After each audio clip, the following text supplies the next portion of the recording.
I'd now like to welcome representatives from the Australian Automotive Aftermarket Association, and just to make sure we can all hear each other, can you both please state your full names and the capacities in which you appear? Hi, Stuart Charity. I'm the CEO of the Australian Automotive Aftermarket Association. Good afternoon. I'm Leslie Yates. I'm Director of Government Relations and Advocacy at the Australian Automotive Aftermarket Association. Thank you. I understand that information on parliamentary privilege and the protection of witnesses and evidence has been provided to you. I would now like to invite the organisation to make a short opening statement, after which we'll have questions. Thanks, Senator, and thank you for the opportunity to present at this hearing today. The AAA is the national association representing the manufacturers, distributors and fitters of automotive parts. Put simply, the term aftermarket refers to any automotive part or accessory that is fitted to a vehicle or any repair or service that happens post-manufacture. Essentially, we represent the alternative channel for consumers to the dealer networks and their car company branded products. Our industry is made up of tens of thousands of businesses that collectively provide competition and choice for Australia's 20 million car owners. Whilst we're happy to answer questions on the broader areas of interest of this committee, our submission and my opening remarks will focus on two key areas. The first one is the impact of Holden's decision to withdraw from the Australian market on the owners of Holden vehicles. And secondly, Holden's research and development facilities, and in particular the potential to redeploy any stranded assets to support the local manufacturing of automotive parts and accessories. Just on the first point, our submission provides background on the decade-long process that resulted in the government announcing in October of last year their intention to introduce primary legislation to make it mandatory for all car companies to share all service and repair information on fair and reasonable commercial terms. This announcement followed an 18-month ACCC market study, which found widespread non-compliance by the car industry to a voluntary commitment to share that repair and service information. The ACCC also found that this was leading to considerable consumer detriment through reduced competition and choice for Australian car owners. The irony here is that Holden were actually the only car company out of the 68 brands selling cars in Australia that were fully compliant with the voluntary scheme. So as a result, it's our view that the withdrawal of the Holden brand will not have a noticeable or marked effect on the owners of Holden vehicles, as the Australian Auto Aftermarket will be able to source parts and provide regular service and repair for these vehicles into the future. Having said that, the Holden withdrawal underscores and amplifies the need to expedite this government commitment to introduce legislation, as the withdrawal of any other brands from the Australian market in the future will leave the owners of these vehicles without the ability to choose their preferred repairer, which will drive up the cost of car ownership. And in the worst case scenario, it could render their people's assets worthless if our industry is not able to fit replacement parts for these vehicles as a result of being locked out of access to reinitialisation codes or other data required to diagnose and repair these vehicles. The second area I wanted to cover off in these opening remarks is the potential to redeploy stranded Holden R&D assets. In 2018, the federal and Victorian governments provided a commitment for grant funding to our association to establish two Auto Innovation Centre facilities, one in Victoria and one in South Australia, the two states most impacted by the closure of car manufacturing. Our Victorian AIC facility opened in December last year, and the South Australian Centre is currently under construction and will be open later this year. The AIC's mission is to bring together the $4 billion Australian auto parts manufacturing sector to promote the adoption of new technologies and provide access to state-of-the-art equipment and testing services to reduce the time and cost of the product development process of products for domestic and international markets. If Holden has stranded R&D assets that are suitable for industry-wide use, we'd be grateful for the opportunity to review this equipment and make a strong case for redeployment of these assets directly to the AIC to support further expansion of Australia's automotive parts and accessory manufacturers and exporters. Thank you. Thank you very much. Senator McGrath. Cool, thank you. Just a quick question, and I won't go in, as per your opening statement, I'm not going to go into the the where and why of Holden being retired as a brand, but I am particularly interested in relation to your last point then, in terms of receiving the R&D equipment from Holden. Have you been in touch with General Motors in relation to that particular issue? Not directly. We did make some indirect inquiries. We understand that the proving ground in Lang Lang is essentially on the market. They're trying to sell that with the assets, so sell it as a going concern with the proving ground. We did make some informal inquiries with the managing director through one of the directors of the Innovation Centre, and we were just given essentially a holding response. So it hasn't progressed any further than that. Well, I would encourage you to progress that, and I would encourage those people from General Motors who would be no doubt still listening into this teleconference to be proactive and actually reach out to you in relation to this issue, rather than just giving you a standard holding response. So, Chair, that's just my question there. I'm quite keen to see that being progressed. Thanks, Senator. Senator Faruqi. Thank you, Chair, and hello to both of you. I'm sorry I missed the first couple of minutes of your statement, and I apologize if you've already stated this, but I'd just like to know more about just broadly who your members are and how many members do you have? So we have 2,500 members, and it's a mixture of all different businesses in terms of activity. So it's everything from the major automotive repair chains, so companies like MyCar and UltraTune and Bridgestone and so on. It's the major automotive parts retailers like Repco, Supercheap Auto, Burson Auto Parts, and then it's all of the suppliers that sit behind that produce their own branded products. So it could be Penrite Oil or Ryco filters or NGK spark plugs and so on. So it's not the car company branded products or the dealership networks. It's the alternative channel to that. So all in all, there's around 25,000 independent workshops nationally that our members support from a product perspective, and our membership goes into that repair and service side of things. I'd like to ask. And what are the implications?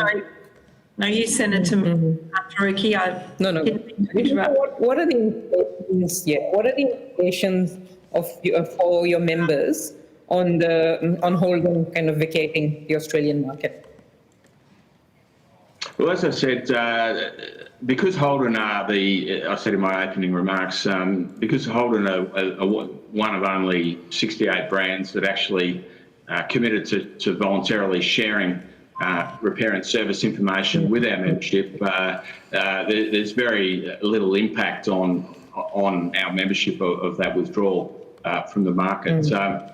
The issue that we've raised is I guess what this does is set a precedent when one of the major brands pulls out of the Australian market completely. And at the moment, we've got a commitment from government to introduce mandatory data sharing, but we don't yet have a law. And I think what this development has shown is the vulnerability that Australian car owners have if another brand pulls out and we don't have any protections in place for our industry to access that information and be able to service and repair the fleet on an ongoing basis. I mean, in Australia, we have an average age of vehicles of just over 10 years, and many vehicles older than that. So there's a requirement. These are valuable assets and important that people have the ability to be able to use their cars for transport. So our industry plays a critical role in keeping cars on the road, and we need access to that repair information to be able to do that. I'm interested in your Auto Innovation Centre. I understand that you receive government funding for that. How much government funding have you received, and what is that for? Okay, so we received around $3.5 million in Commonwealth grant funding. That was done in two funding programs. and we've received about $600,000 in Victorian government funding. And essentially what that did was offset the majority of the cost in establishing this Automotive Innovation Centre. But our association needs to run it as a going concern. So we've got to pay all the ongoing operating costs of that facility, and then obviously generate surpluses to reinvest in new plant and equipment. So for all intents and purposes, government's given us the seed capital to purchase the equipment and bring it all together, and we run it as a going concern from then on. And it's done on a fee-for-service basis. And what it does, it provides everything from 3D printing, it's got scanning, it's got test equipment, we've got steering robots, we've got all sorts of equipment to be able to assist. It's a best practice access to all the latest equipment to assist in the product development, testing and validation process to help our industry survive and thrive into the future. We have a $4 billion automotive parts manufacturing industry, even now with the car industry gone. They serve the domestic market, but they're also global leaders in international markets. We export close to $1 billion a year worth of locally manufactured product. Do you do any work on electric vehicles or autonomous cars at all?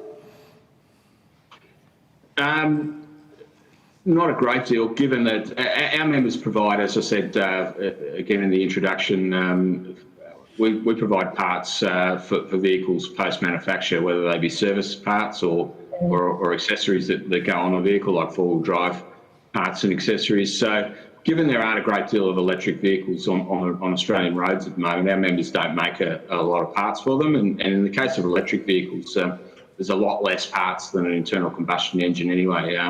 But certainly, as the electric vehicle fleet grows, our members will adapt and produce parts for those. And we are starting to get electric vehicles through our innovation centre for R&D purposes and providing access to our members to those vehicles so that they can develop products for those. Mm-hmm. So my last question is about that R&D facility that Senator McGrath was talking about earlier. And I think you have made this case for it to be donated to the Auto Innovation Centre. Just wondering, in terms of the people who are working there, the employees, would that also mean that you could rehire some of those employees if that, if that was used again, all the equipment and facilities there? Look, I think the Innovation Centre itself is fairly small in terms of employee numbers. We've got a managing director who did work for Jaguar Land Rover. We've got an ex-Ford employee, a dynamics engineer from Ford, and we've got a graduate. But I think our industry more generally is a good opportunity for ex-Holden workers, and for that matter, Ford and other car company workers. Our industry has taken up a lot of the engineering talent that has left the car industry since the shutdown of manufacturing, and there's literally hundreds of engineers that are now working in aftermarket companies in that product development and engineering process. Thank you, Chair. That's all my questions. Thank you. I just had a couple of questions myself to follow up on. So you've outlined the open information sharing for repairs. The things that Holden has told us in evidence, talking up the post-purchase servicing and repairs that those Holden dealerships would have, former Holden dealerships would have ongoing responsibility and therefore income for. But there's no guarantee of that income, noting that Holden made this decision, which is albeit very good for consumers, but decision some time ago to share that information in a more open way with other repairers and etc. Yes, that's certainly the Yeah, that's certainly the case, Senator. The data shows us, if we examine consumer behaviour on choose to get their vehicles serviced and repaired, the crossover point occurs at about 4.5 to 5 years. So when a vehicle is entering 100,000 to 120,000 kilometres, the bulk of vehicles are being serviced by independent repairers. So the trailing income and a large proportion of people using the dealership in year one, and that diminishes to about, it starts at about 83% and it diminishes down the older the vehicle is, and between 5 and 7 year mark, consumers start choosing independent repairers, and the demand curve inverts. So about 83% of them are now serviced by the independent repair market. You wouldn't have any idea, and I'll have to ask Holden and the dealerships, is the extent to which that's the case for recently purchased Holden vehicles? Do you have any of that data? Are you asking whether we're getting a higher proportion of model Holdens as a result of the decision? No, not yet. I wouldn't expect you'll necessarily see that yet. My question is, has that decision to share that technical information is that substantially different for Holden than for other brands? No, not specifically. The decision to share data really affects the productivity of our industry rather than market share. So the fact that access to repair and service information, we've got the codes to turn off the service light, or we've got diagnostic codes to understand what the fault is, that means we can reduce the length of time it takes to service the vehicle or repair the vehicle, and that improves our productivity. It improves competition, but of course it also helps Holden, if you like, prepare for exiting the market, noting that some areas there may not be an ongoing that has any Holden. Of course, nothing will have Holden branding anymore. So I'm unclear really how Holden continues to attach any value in its deals with former Holden dealerships to that servicing arrangement. You've got no real incentive to continue to be branded Holden in a significant way, so really to stop you from accessing that information on the same basis as any other repairer. Is that correct? That's right. Mandatory data sharing means that dealerships and independent repairers are competing on a level playing field. So it's on price, on quality, on responsiveness, the quality of the service delivered, not on some detail of data or some artificial monopoly. That's correct. Thank you. Now, you've given some information in relation to the transformation fund work. Do you auspice, you're one of the collaborators in that, you auspice it, is that correct? How much funding does it currently have?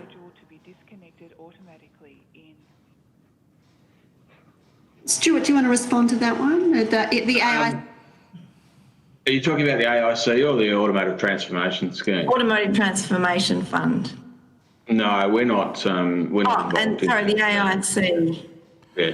So the AIC, there's about $3.5 million worth of Commonwealth funding that's gone into that. The majority of that has been paid. I think we've still got about $500,000 instalment to be paid once we open the South Australian Centre, which is the final grant condition. There's also about $600,000 worth of Victorian government funding in that. So, and Holden doesn't get any of that money currently, does it? No, it doesn't. That was paid. The grant was directly with our association to establish these innovation centres. The Transformation Fund. I note that the government made a deal today of announcing that Holden would no longer be eligible for funding. I couldn't help but see the irony of that because it was the withdrawal of funding some time ago from car manufacturing, that really has been the catalyst for their exiting from the market overall.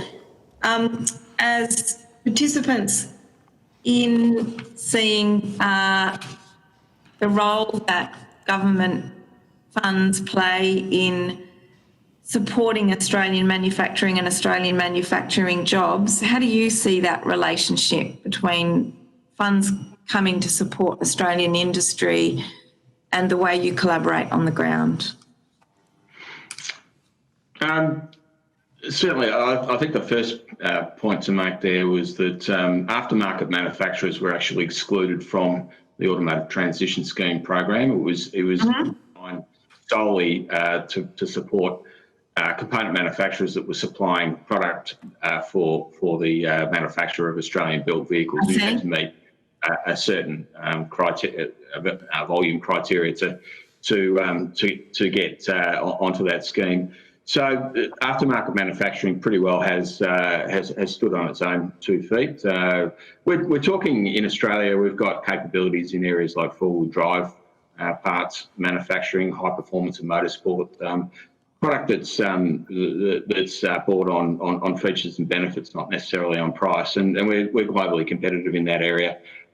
So I'm not necessarily, and we're not advocating for government subsidies or what have you to prop up our manufacturing. It can stand on its own 2 feet, but we think that there's great value in providing support in the form of infrastructure and access to the very latest equipment and expertise, and that's really what the Innovation Centre is about. It's about that centre of excellence for our industry to come together to help them lift the bar and grow their production, their exports, and so on. So we'd love a conversation about more of that support around the infrastructure, industry-wide infrastructure, because we think that our industry has got a very bright future if there is the environment to support that investment and growth.